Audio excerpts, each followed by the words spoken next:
CATV is proudly presented by Toyota. What is it about the 2024 match, Shane? You just seem to perform particularly well there. Look, 2020, the format means you've got to go out there and just not think about anything else apart from as a batsman, taking on the game, no matter what. And bowling-wise, I suppose, you can either go for a lot of runs, or if it's your day as well, balls can sort of can go to hand, or it might be your day as well. So 2020 is a bit more sort of fickle compared to one days and test matches. Just how you can have a good day or you can have a really bad day. But I suppose it just brings out, for me personally, brings out my freedom in my game to be able to go out there and just, I suppose, trust my natural talent and see where it ends up. Well, I mean, obviously test series and those things are top. But is this more fun? Like, do you find it more? Well, it's different fun, I suppose. The test matches, even the last test match, was as much fun as I've had playing for Australia. In a test match, there was an incredible test series to be able to watch the first two and then play in the last one. So that was a lot of fun, but it's more intense fun. Whereas 2020's, obviously, there's an intensity part to it, but you do have to have more freedom in your mind and just take it as a bit more fun, because as I said, it can be up and down very, very much. You can have a great day that everything goes well, but you also can have a horrid day, and within 3 hours you realise you're either not a bad player or you've had an absolute shocker. So I suppose you got to be a bit more lighthearted about 2020 cricket, that's for sure. There's a good chance of rain tomorrow. How important is it to get some match time, game time ahead of especially the T20 in Bangladesh? Of course, it'd be perfect to be able to get game time. There's no doubt it was disappointing in Port Elizabeth for it to just rain on that day. Even the next day when we woke up, it was beautiful blue skies and hardly a breath of wind. So it's disappointing that it's worked out that way. Hopefully, the weather stays away even just for a couple of hours for us to be able to get a game in tomorrow. It's really important for us to be able to play, as it is for the South Africans, to be able to get our roles within the team.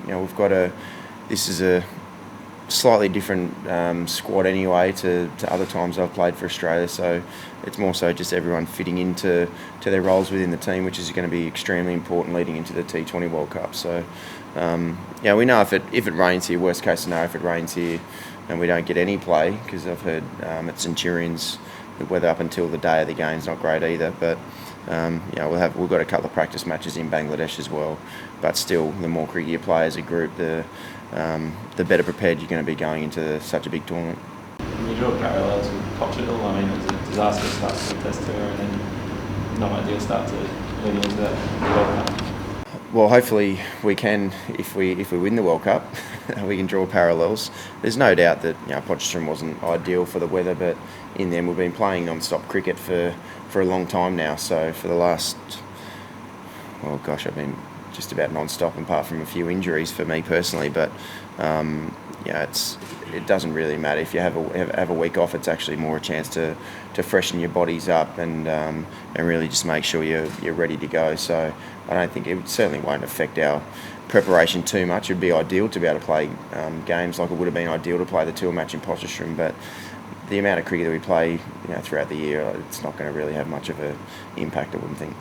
You mentioned the fickle nature of 2020 before. Is that reflected in the fact that it's the one tournament Australia hasn't won the game and going and over a couple of balls?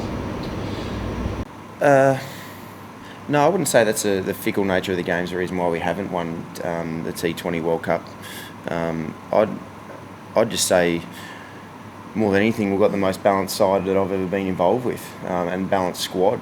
We really do have firepower consistently all the way down a batting order up until number 10 even.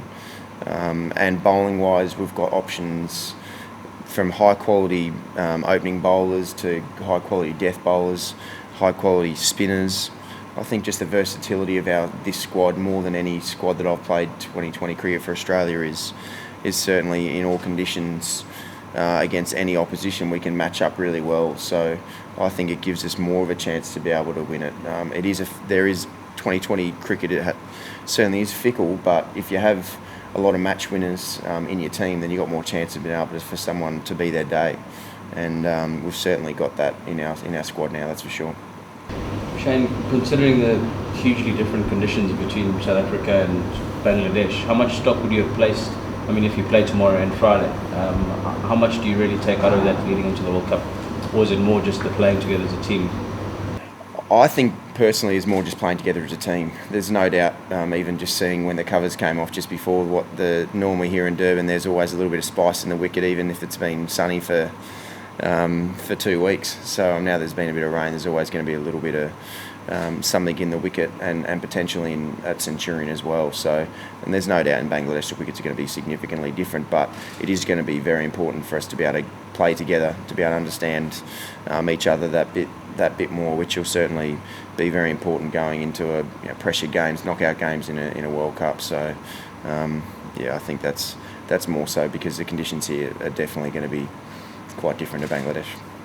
Shane, the coach's team is also a bit different, like the Australian T20 team is. Just share with us your thoughts on on this South African team. Well, there's no doubt they've got a number of match winners, that's for sure, in their batting lineup alone. AB de Villiers is in my opinion, the best batsman across all formats of the game. Him and Virat Kohli, for mine, is they just know how to be able to adapt their game across 2020s, one days and test matches, and are able to dominate consistently against any team. So to be able for them to have AB de Villiers, Faf du Plessis obviously has played a lot of 2020 cricket now and as a high quality batsman, as well as David Miller, who's I've seen during the IPLs especially, is someone who can take a game away from you very quickly. So for just those three batsmen alone means that there's plenty of firepower there for the South Africans to be able to take a game away from the opposition very quickly. And we know what Dale Steyn can do. He's certainly the best fast bowler in the world and has been for a number of years now. Morne Morkel in the right conditions when he's on can be extremely difficult. It's just to name a couple. So 2020 cricket, you'd need to have as many match winners as you can across your whole team, because cricket anyway, you can have a good day and you can have a bad day, and if you've got more match winners in someone's day that can take a game away from the opposition, then you're more chance of being able to succeed under in pressure situations and in pressure games. So South Africans certainly have got that.